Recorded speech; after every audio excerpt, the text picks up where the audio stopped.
দ্বিতীয়ত, যে বিষাক্ত আলোচনা হয়, আমি একে জ্ঞানগর্ভ আলোচনা বলি না, এগুলো ইসলামের সম্বন্ধে বিষাক্ত আলোচনা। আর এই দ্বিতীয় ধরনের আলোচনা হয় যখন মানুষ নিজেরাই অন্যের বিচার করা শুরু করে। তারা আল্লাহর চেয়েও কঠোরভাবে আপনার বিচার করতে চায়, আল্লাহর চেয়েও কঠোরভাবে বিচার করতে চায়। তারা মানুষকে কেবল বলতে থাকে তারা জাহান্নামের আগুনে পড়বে, এটা হারাম, অথচ আপনি ফুকাহাদের মতামত সম্পর্কে কিছুই জানেন না। আপনি নিজে ভাবছেন এটা হারাম, তাই সে ধারণা সারা দুনিয়ার উপর চাপিয়ে দিতে চাইছেন। কিসের ভিত্তিতে সিদ্ধান্ত দিচ্ছেন? কোথায় পেলেন এই অভিমত? আমি একটা মজার ঘটনা বলি। আমার এক বন্ধু শেখ আব্দুল নাসের, আপনাদের কেউ হয়তো তাকে চিনতে পারবেন। শেখ আব্দুল নাসের আর আমি এক ডিনারে গিয়েছিলাম। ডিনারে আরও মানুষ ছিল আমাদের সাথে। তাদের মাঝে একজনের দাড়ি ছিল খুবই ছোট, লোকটার বেশ ছোট দাড়ি ছিল। একজনের দাড়ি ছিল খুবই ছোট, লোকটার দাড়ি বেশ ছোট ছিল। এই ভাইটার পাশের জনের আবার লম্বা দাড়ি ছিল। লম্বা দাড়িওয়ালা ভাইটা ছোট দাড়িওয়ালা ভাইটির দিকে তাকিয়ে বললেন, ভাই আপনার মুখটা তো হারাম। আর সে লোকটাকে ডিনারের টেবিলে অস্বস্তিতে ফেলে দিয়েছিল। আর আপনারা জানেন, যখন ফকিহ বিষয়ে আলোচনা হয় তখন আমি মুখ খুলি না, কারণ আমি ফকিহ নই, আমি আলিমও নই। কিন্তু শেখ আব্দুল নাসের আসলে একজন ফকিহ, আর তিনি তাদের কথা শুনছিলেন। বলা ভালো তাদের দুইজনেরই বয়স 20-এর বেশি নয়। ভাই আপনার মুখে এটা হারাম, হাদিসে বলা হয়েছে আপনার দাড়ি বড় করা উচিত। ঠিক তখন শেখ আব্দুল নাসের তার বারবিকিউ মাত্র মুখে তুলতে যাচ্ছিলেন, সেটা দেখে ছেলেটাকে সম্বোধন করলেন, ভাই আপনার এই হাদিসটা কোথায় পেয়েছেন? বুখারীতে আছে মনে হয়। কোন অধ্যায়ে? এই হাদিসের রাবিকে কে বর্ণনা করেছেন? কাদের কাছে বর্ণনা করেছেন? সাহাবার হাদিসটি কিভাবে বুঝেছিলেন? তাবেঈগণ কিভাবে বুঝেছিলেন? ইমাম বুখারী নিজে হাদিসটির ব্যাপারে কি বলেছেন? ফাথুল বারীতে হাদিসটির কি ব্যাখ্যা করা হয়েছে? মালিকি মাযহাবে কি ব্যাখ্যা হয়েছে? শাফিঈ মাযহাবে কি ব্যাখ্যা হয়েছে? তখন সেই ভাই বলল, আপনি আমাকে অস্বস্তিতে ফেলছেন, দয়া করে অপমান করবেন না। শেখ বললেন, হ্যাঁ ঠিক, আমি আপনাকে অপমান করছি, কারণ আপনি ওই ভাইকে অপমান করেছিলেন। আপনি ঠিকমতো জানেন না, অথচ আপনি সব বিষয়ে হালাল কিংবা হারাম আখ্যা দিয়ে ফেলেন। আপনার কোনো যোগ্যতা নেই। আপনার গভীর আলোচনার মধ্যে দিয়ে যেতে হবে এটা বলার আগে যে মহান আল্লাহ কোনো কিছুকে নিষেধ করে দিয়েছেন। আপনার যথেষ্ট সচেতন থাকতে হবে, এটা কোনো ছোটখাটো বিষয় নয়। তিলকা হুদুদাল্লাহ, এটা আল্লাহর নির্ধারিত পথ। আপনি সবকিছুকে এভাবে হারাম হারাম বলে ঘোষণা দিতে পারেন না। আর আপনি এটা বলে দিতে পারেন না কে জাহান্নামের আগুনে নিক্ষিপ্ত হবে, কে সঠিক পথে আছে আর কে পথভ্রষ্ট। আমি যে আয়াত নিয়ে কথা বলেছি এর শেষ দিকে আপনারা দেখবেন, ইন্না রাব্বাকা হুয়া আ'লাম বিমান দাল্লা আন সাবিলিহি, আপনার রব তিনিই জানেন কে পথভ্রষ্ট, আপনি নন। এই সিদ্ধান্ত দেওয়ার অধিকার আপনার নেই। কিন্তু আমরা খুব তাড়াতাড়ি মানুষকে বিচার করে ফেলি। আসলে আমরা মানুষকে বিচার করায় এতটাই দক্ষ যে মসজিদে ঢোকার সাথে সাথেই আমরা তার সম্পর্কে সিদ্ধান্তে চলে আসি। আপনি তার দিকে তাকিয়ে দেখেন, ও দাড়ি ছোট, তারপর টাকনুর দিকে তাকিয়ে দেখলেন, এতেই যা বোঝার বুঝে যান। কত জলদি আপনি মানুষকে জাহান্নামে পাঠিয়ে দিলেন। এটা খুবই ভয়ানক কাজ, মানুষের অন্তরে থাকা ইসলামকে বিচার করা। কেবল আল্লাহরই এই অধিকার আছে, তাদের বিচার করা আমাদের কাজ নয়। আমাদের এমন অবস্থানে রাখা হয়নি। তবে হ্যাঁ, যদি কেউ কোনো ভুল কাজ করে থাকে আর আপনি জানেন এটা অবশ্যই একটা ভুল, আপনি এ বিষয়ে খোঁজ নিয়ে দেখেছেন, আপনি নিশ্চিতভাবে জানেন যে এটা একটা ভুল, তাহলে আপনার উচিত ভদ্রভাবে তাকে সেই কাজ থেকে সরে আসার কথা বলা। আর হয়তো আপনার নিজ থেকে তাকে শুধরানোর দরকার নেই, অন্য কেউ তাকে সংশোধন করে দিলে ভালো হবে।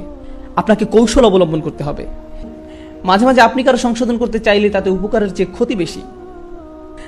আমি যদি আমার বাবার ভুল সংশোধন করতে চাই, এতে ভালো কিছু হবে না, এটা ভালো পন্থা নয়। আমার উচিত আমার মায়ের সাথে কথা বলা, তারপর আমার মা আমার বাবার সাথে কথা বলবেন, এতে করে আমি কোনো ঝামেলায় পড়বো না। বুঝতে পারছেন আমি কি বলছি? মাঝে মাঝে আপনাকে প্রজ্ঞা ব্যবহার করতে হবে, সবসময় সরাসরি বলতে হবে এমন কোনো কথা নেই, এতে ভালো হওয়ার চেয়ে হয়তো খারাপই বেশি হবে। তো প্রথম বিষাক্ত কথা হলো ভেদাভেদ নিয়ে কথা বলা, যার ফলে মানুষ বিভক্ত হয়ে পড়ে, বিভিন্ন ধরনের গ্রুপ নিয়ে কথা বলা। দ্বিতীয়টা হলো মানুষকে অতিমাত্রায় বিচার করা। আর তৃতীয় ধরন হলো, জানি আমি একটু ইঙ্গিত দিয়েছি, আল্লাহর কিতাব এবং রাসূল সাল্লাল্লাহু আলাইহি ওয়াসাল্লামের সুন্নাহ নিয়ে অগভীর আলোচনা, এসবের গভীরতা একেবারেই না যাওয়া। আমি আসলে কি বোঝাতে চাইছি, আপনি যদি একটা খুতবা শোনেন যেখানে 30টি আয়াত বর্ণনা করা হচ্ছে, 20টি হাদিস বলা হয়েছে, একের পর এক আয়াত হাদিসের পর হাদিস বলেই যাচ্ছে, প্রত্যেক আয়াতের পেছনে তাহলে কতটা সময় ব্যয় হলো? কয়েক সেকেন্ডের মতো, তাই না? সাথে সাথে পরবর্তী আয়াতে চলে গেলেন, এরপর অন্য আয়াত, অন্য হাদিস, আবার অন্য আয়াত। কতটা সময় বের করলেন যে কোনো একটা আয়াত সম্পর্কে গভীরভাবে চিন্তা করতে? খুবই অল্প সময়। এটা আপনার জন্য ভালো নয়। খুবই অল্প সময়, এটা আপনার জন্য ভালো নয়। কোরআনের প্রত্যেকটি আয়াত, রাসূল সাল্লাল্লাহু আলাইহি সাল্লামের প্রত্যেকটি হাদিস নিয়ে গভীরভাবে ভাবতে হবে। আপনি যখন আমাকে একসাথে অনেক কিছু দিতে চাইবেন, আমি আসলে এদের একটির প্রতিও সঠিকভাবে মনোযোগ দিতে পারবো না। আল্লাহ কোরআনে অভিযোগ করেছেন, আফালা ইয়াতাদাব্বারুনাল কুরআন আম আলা কুলুবিন আকফালুহা।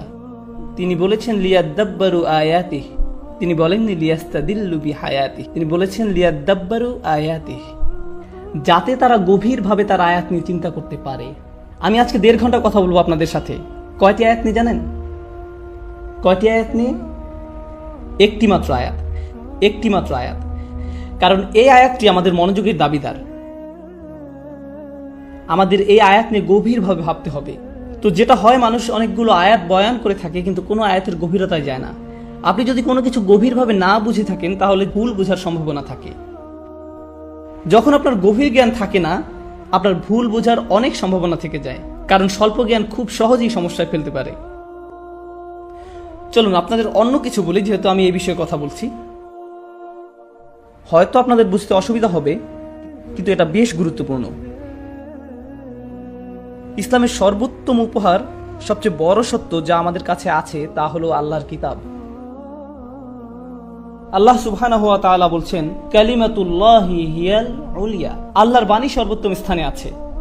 তো আমাদের কাছে সর্বোত্তম যে জিনিসটি আছে তা হলো কোরআন। তো যেটা হয়, কিছু মানুষ যারা পক্ষপাত দুষ্ট, তাদের মাথায় একটা ধারণা গেঁথে গিয়েছে যে নারীরা পুরুষের চেয়ে অধম। এই ধারণা তাদের মাথায় গেঁথে আছে। এখন যেহেতু তারা এটা ভেবেই নিয়েছে, তারা কিছু আয়াত আর কিছু হাদিসে দলিল খুঁজে আনবে এটা প্রমাণ করার জন্য যে কেন নারীরা পুরুষের চেয়ে অধম। কিন্তু ভাবুন, তাদের মাথায় কোনটা আগে এসেছে? আল্লাহর আয়াত নাকি তাদের ধারণা? কোনটা আগে এসেছে? এই ধারণা তাদের মাথায় আগে এসেছে, এই ধারণা তাদের মাথায় গেঁথে আছে। পরবর্তীতে তারা এসব আয়াত ব্যবহার করে তাদের ধারণাকে প্রমাণ করতে চেয়েছে। এটা সঠিক পন্থা নয়। আমরা আল্লাহর কিতাবে মনোনিবেশ করার আগে নিজ থেকে কোন ধারণা পোষণ করব না। আল্লাহর কিতাবই বলে দিবে কিভাবে ভাবতে হবে। আমরা আগেই সিদ্ধান্ত নিব না কিভাবে আল্লাহর বইকে নিয়ে চিন্তা করতে হবে। বুঝতে পারছেন? এতে পক্ষপাতিত্ব হয়। যখন আপনি আগেই কোনো বিষয়ে সিদ্ধান্ত নিয়ে ফেলেছেন আর মাঝে মাঝে এসব মাত্রা ছাড়িয়ে যায়। কিছু মানুষ বলে সকল মুসলিমকে হত্যা করতে হবে। আমি প্রমাণ করে দেখাচ্ছি। তারা আপনাকে 100টা হাদিস, 50টা আয়াত দেখাবে, আর তারা এটা খুব সহজেই করতে পারবে, খুব সহজে। আমি এমনটা হতে দেখেছি। এতে সমস্যা কি হয়? তাদের এই সমস্ত কথা হয়তো কোনো 19 বছরের তরুণ শুনছে আর ভাবছে তার কাছে এতগুলো যুক্তি দলিল রয়েছে, কতগুলো আয়াত দেখিয়েছেন, হাদিস দেখিয়েছেন, সে নিশ্চয়ই সত্যি কথা বলছে, কারণ এগুলো তো আল্লাহর বইতে লেখা আছে। না, বাদর কোথাকার, তার সিদ্ধান্ত প্রথমেই নেওয়া হয়ে গিয়েছিল, আর এ নিয়ে গবেষণা হয়েছিল পরে। বিজ্ঞানের যে কোনো বিষয় নিয়ে কোন কাজটা প্রথমে করতে হয়? সিদ্ধান্ত নাকি গবেষণা? প্রথমে গবেষণা করা হয়, তারপর সেই গবেষণার উপর ভিত্তি করে সিদ্ধান্ত গ্রহণ করা হয়। কিন্তু তারা ঠিক এর বিপরীত কাজটা করে থাকে। তো শুনে হয়তো মনে হতে পারে খুবই ইসলামিক একটা লেকচার হচ্ছে, কারণ অনেক আয়াত আর অনেক হাদিসের কথা বলা হচ্ছে। কিন্তু আসলে এই নীতি একেবারেই ইসলাম বহির্ভূত। কারণ তারা পক্ষপাতিত্ব করছে, তাদের নিজস্ব মতামতকে তারা সবচেয়ে গুরুত্ব দিচ্ছে, আর সেই ধারণার ভিত্তিতে সবকিছু উপস্থাপন করছে। সুবহানাল্লাহ।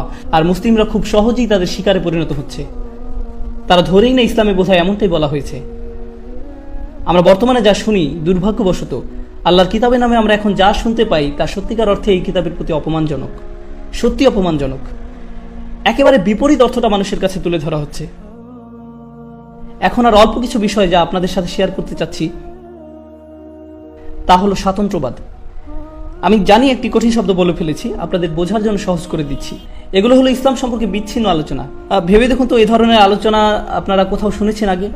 সেসব আলোচনা যা মানুষের মাঝে বিভক্তি সৃষ্টি করে, এমন আলোচনা যেখানে মানুষ একে অন্যের সমালোচনা করে, এমন আলোচনা যেখানে মানুষ আগেই কিছু একটা ভেবে নিয়েছে আর পরে সেটা প্রমাণের জন্য অনেক আয়াত বলে যাচ্ছে।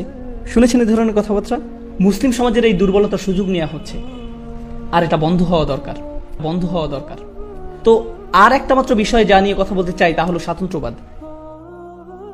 এর মানে হলো তারা আপনাকে বলবে যারা সত্যের উপর প্রতিষ্ঠিত তারা কেবল আমরাই। তুমি যদি সুরক্ষিত থাকতে চাও তাহলে অন্য কারো কথা শুনতে যেও না, কারণ তুমি যদি তাদের কথা শোনো তাহলে তুমি পথভ্রষ্ট হয়ে পড়বে। তুমি তো জান্নাতে যেতে চাও, তাই না? জান্নাতে যাওয়ার একমাত্র পথ হলো তোমাকে আমাদের হালাকায় লেগে থাকতে হবে। তুমি শুধু আমার কথাই শুনবে, কারণ অন্য যারা আছে তারা পথভ্রষ্ট, আর এই মানুষগুলোর কাছে প্রত্যেক সপ্তাহে পথভ্রষ্ট আলেমদের নতুন তৈরি লিস্ট পাওয়া যায়। নিজেকে যদি বাঁচাতে চাও তাহলে শুধু আমাদের কথাই শুনবে। আর জানেন, যারা কেবল তাদের কথা শুনে তারা নিজেকে অন্যদের থেকে গুটিয়ে ফেলে, তারা নিজেদের পরিবারের কাছ থেকে দূরে সরে আসে, তারা তাদের পরিবারের কথা আর শুনতে চায় না। আমার বাবা মা আমার শেখের কথা শোনেন না, তাই আমি তাদের সাথে আর সম্পর্ক রাখতে চাই না। আমি পরিবারের সাথে সংযুক্ত থাকতে চাই না, কারণ তার সত্যের উপর প্রতিষ্ঠিত নয়। এখানে দিনের অপব্যবহার করা হয়, আর এর মাধ্যমে এই মানুষদের নিজস্ব পরিবার, নিজস্ব কমিউনিটি, নিজস্ব সমাজ থেকে দূরে সরিয়ে দেওয়া হয়। আমি যুক্তরাষ্ট্রে থাকি, আর সেখানে এমন কিছু বিচ্ছিন্ন কমিউনিটি আছে। জানেন সেখানে তারা কি শেখায়? তারা শেখায় সকল অমুসলিম হলো কুফফার, তারা অপবিত্র, তারা খারাপ লোক, তাদের সাথে সম্পর্ক রেখো না। তুমি যদি তাদের সাথে সম্পর্ক রাখো, তাদের বন্ধু হও, যদি তাদের সাথে ভালোভাবে কথা বলো, যদি তাদের সাথে ব্যবসা করো, তাহলে তারা তোমার জন্য ফিতনা, তারা তোমাকে দিন থেকে দূরে সরিয়ে দিবে এবং তারা তোমাকে কাফির বানিয়ে ফেলবে। তাই তাদের থেকে দূরে থাকো। তো সেখানে এমন মসজিদ আছে আমেরিকাতে, চিন্তা করুন, আমেরিকাতে এমন মসজিদ আছে 40 বছর ধরে, যে মসজিদের প্রতিবেশীরা হলো অমুসলিম, এবং এটা যে মসজিদ সেই ব্যাপারে তাদের কোনো ধারণাই নেই, কারণ সেই মসজিদের লোকেরা বলতো এরা ফিতনা, এরা কুফার। কোথা থেকে পেয়েছেন এসব? এমন চিন্তা চেতনা কোথা থেকে আসলো? যদি রাসূলুল্লাহ সাল্লাল্লাহু আলাইহি সাল্লাম মক্কার মানুষের সাথে সম্পর্ক না রাখতেন আর নিজেকে বিচ্ছিন্ন করে ফেলতেন, তবে আমরা আজ শাহাদা বলতে পারতাম না। আমি একজন মুসলিম কারণ আমার বাবা একজন মুসলিম, তার বাবা একজন মুসলিম, তার বাবা একজন মুসলিম, তার বাবা একজন মুসলিম, কিন্তু তার বাবা একজন বৌদ্ধ। আমি এক বৌদ্ধ পরিবার থেকে এসেছি। আমি খুঁজে দেখেছি আমার প্রো প্রো প্রো প্রো পিতামহ একজন বৌদ্ধ ছিলেন, আর তিনি মুসলমান হয়েছিলেন। কেউ একজন তার সাথে কথা বলেছিলেন, তাকে নোংরা কিছু ভাবেননি। কেউ তাকে সৌজন্য বোধ দেখিয়েছিলেন, তাকে কেউ একজন মানুষের মর্যাদা দিয়েছিলেন, কেউ তাকে ভালোবাসা এবং সম্মান দেখিয়েছিল। এখানে হোটেলে আমি এলিভেটরে ছিলাম, আর এক ছেলে, কি যেন নাম তার, ঋত্বিক, খুব কঠিন উচ্চারণ, হ দিয়ে শুরু হয়, ঋত্বিক। জানা কথা, এটা কোনো মুসলিম নাম নয়, কিন্তু যেটা হয় আপনারা নেম প্লেটে নামটা পড়েন আর ভাবেন মোহাম্মদ লেখা আছে, তার মানে মুসলিম, আসসালামু আলাইকুম। কিন্তু হিন্দু নাম দেখলে বলেন থু। না, এমনটা উচিত নয়। আমি বললাম, ঋত্বিক, কি খবর আপনার? ভালো স্যার। কতদিন হলো কাজ করছেন? 4 মাস স্যার। চাকরি করতে কেমন লাগছে? খুব কঠিন। জানি, আসলেই খুব কঠিন। আর আমরা এভাবেই বন্ধু হয়ে গেলাম। আস্তাগফিরুল্লাহ, আমি এক কাফিরের সাথে কথা বলে ফেলেছি। শান্ত হন। এই দিন আমাদের অমুসলিমদের ঘৃণা করতে শেখায় না। এই দিন এসেছিল সকল মানুষকে তার সম্মান ফিরিয়ে দিতে। ওয়ালাকাদ কাররামনা বানি আদম। আল্লাহ বলছেন, আমি সম্মান দিয়েছি আদম সন্তানদেরকে। আমি আবারও বলছি, আল্লাহ কাদের সম্মান দিয়েছেন? আদম সন্তানকে। আদম সন্তানকে। তার মানে আদম আলাইহিস সালামের প্রত্যেক সন্তানকে সম্মান দেওয়া হয়েছে। কে দিয়েছেন এই সম্মান? আল্লাহ। আপনি তাদের অসম্মান করার কে? আল্লাহ তাদের মর্যাদা দিচ্ছেন, অথচ আপনি দিচ্ছেন না। আর আপনার ধারণা ইসলাম আপনাকে বলেছে তাদের অসম্মান করতে, ইসলাম বলেছে তাদেরকে খারাপ ভাবতে।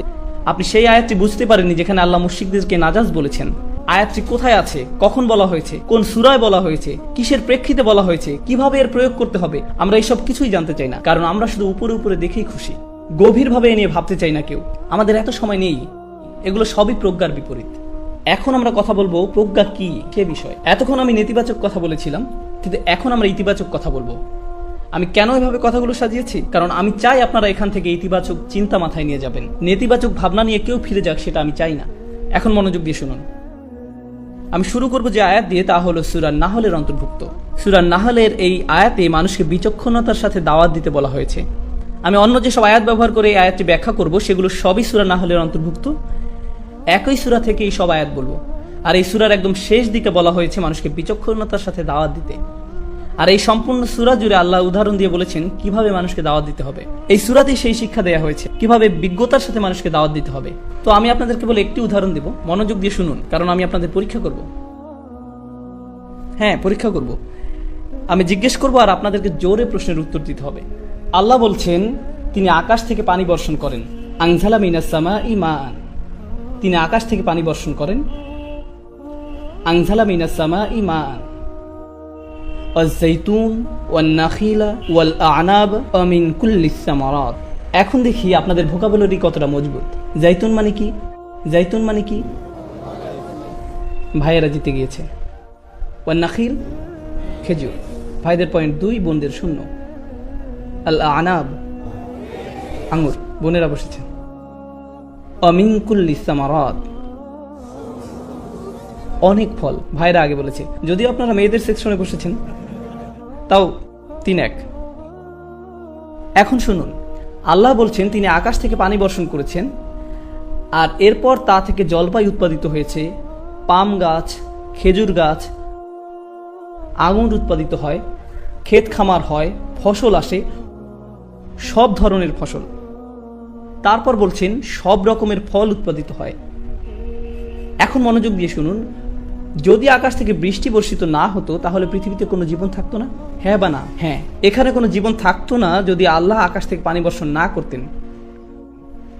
যদি আমরা লক্ষ্য করি যে জমিনে কি উৎপাদিত হয়, জমিনে কি শুধু এক ধরনের জিনিস উৎপাদিত হয় না বিভিন্ন জিনিস উৎপাদিত হয়?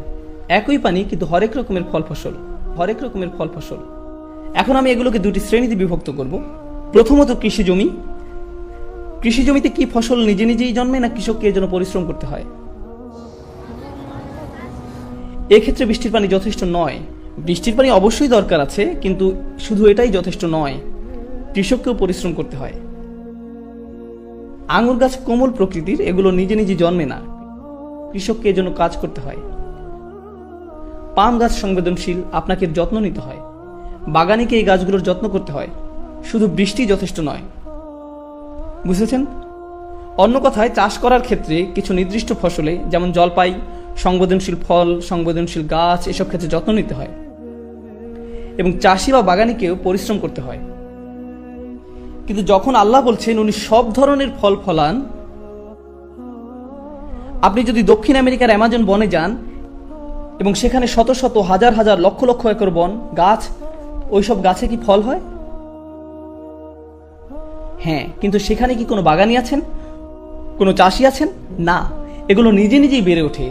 তাই আমি যেটা বলার চেষ্টা করছি সেটা হলো, আল্লাহ যখন আকাশ থেকে বৃষ্টি পাঠান, মাটি থেকে অনেক জিনিস নিজে নিজে বেড়ে ওঠে, কিন্তু কিছু প্রাণ বেড়ে ওঠে আমাদের যত্নের কারণেও।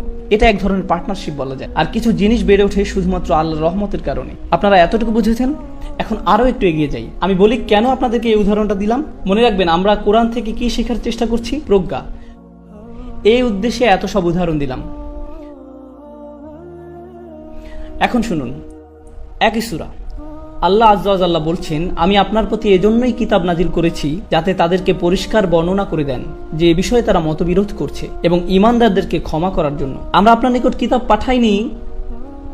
থামুন, উনি আগে বলেছেন উনি কি পাঠিয়েছেন আকাশ থেকে? বৃষ্টি। এখন উনি বলছেন কি পাঠিয়েছেন? কিতাব। তাই এখন তিনি কিতাবের সাথে কিসের তুলনা করতে চাচ্ছেন? বৃষ্টির। আল্লাহ বলছেন, আমি এই কিতাবকে অবতীর্ণ করেছি যেন তারা বিভেদগুলোর মীমাংসা করতে পারে, যেন এটা তাদের জন্য পথ প্রদর্শক আর রহমত হয়ে যায়। যখন বৃষ্টির মতো আল্লাহর কিতাব নাজিল হয়, বৃষ্টির পানি মাটির ভেতরে প্রবেশ করে আর আল্লাহর আয়াত প্রবেশ করে মানুষের অন্তরে। এখন মাটি আগে শুষ্ক ছিল, ঠিক আছে, এবং বৃষ্টির কারণে কি হলো? এটাতে প্রাণের সঞ্চার হলো, এবং মানুষজনের অন্তরও আসলে মৃত ছিল, এবং আল্লাহর কিতাবে এমনই প্রভাব যে সেটি এই মৃত অন্তরকে জাগিয়ে তোলে।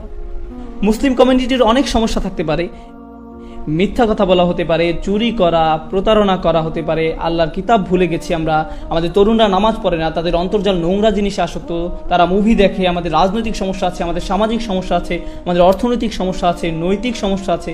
ও মাই গড! কিন্তু একটা ব্যাপার কি জানেন? আপনি একদম মরে যেতে পারেন, কিন্তু আপনার কাছে যদি আল্লাহর কিতাব থাকে যা আপনার অন্তরে প্রবেশ করেছে, কি হবে? আপনি আবার প্রাণ ফিরে পাবেন। হতাশ হবার কোনো কারণ নেই। আমি আপনাদেরকে প্রথমেই হতাশ করেছি যে আমাদের কত সমস্যা, কিন্তু আপনারা জানেন আমাদের একটা সমাধান আছে। ওই সমাধানটা কি? আল্লাহর কিতাব। এবং যখন এটা আপনার অন্তরে ঢুকবে, এমন হয়তো ছিল যে আপনি একদম মৃত ছিলেন, কিন্তু আল্লাহ আপনাকে আবার জীবিত করে ফেলবেন। উনি এমন অন্তরের কথা বলেছেন যেটা শক্ত হয়ে গেছে। ফাকাসাত কুলুবুহুম ওয়া কাসীরুম মিনহুম ফাসিকুন। তাদের অন্তর শক্ত হয়ে গেছে আর তাদের অনেকেই ফাসিক হয়ে গেছে। তার ঠিক পরের আয়াতে আল্লাহ বলছেন, ইআলামু আন্নাল্লাহা ইউহিল আরদা বা'দা মাউতিহা। তোমাদের জানা উচিত আল্লাহ মৃত ভূমিতেও প্রাণ ফিরিয়ে আনেন। আল্লাহ এই মৃত উম্মার মাঝেও প্রাণ সঞ্চার করবেন, আপনাকে শুধু পানি দিতে হবে। আর এই উম্মার জন্য পানি কি? তা হলো কোরআন। আর এই উম্মার মাঝে যদি প্রাণ ফেরত না আসে, এর অর্থ হচ্ছে আমরা সঠিকভাবে পানি দিচ্ছি না। এটার তাই মানে আমি আপনাদেরকে আগেই বলেছি, যখন বৃষ্টি পড়ে তখন কয় ধরনের গাছ হয় তা থেকে? 2। এক ধরনের গাছের জন্য আপনাকেও কাজ করতে হবে, মনে আছে? এবং অনেক ধরনের গুলো কেমন হয়? নিজে নিজেই। জঙ্গলের মাঝখানে একটা আপেল, জঙ্গলের মাঝখানে একটা কমলা, এরা নিজে নিজেই হয়েছে, আমাদের সেখানে কিছু করার নেই। ঠিক একইভাবে এমনকি আজকের দিনেও এমন লোক আছে যারা ইসলাম গ্রহণ করেছে, কিন্তু আপনি তাদেরকে কোনো দাওয়াত দেননি, আপনি কোনো চেষ্টা করেননি, আপনি কিছুই করেননি। আল্লাহ শুধু তাদের অন্তরে পানি দিয়েছেন এবং তারা নিজে নিজে ইসলামে এসেছে, নিজে নিজে ইসলামে এসেছে। এটা এখনকার সময়ও হয় এরকম নাকি না? ঠিক জঙ্গলের মাঝে যেভাবে ফল জন্মে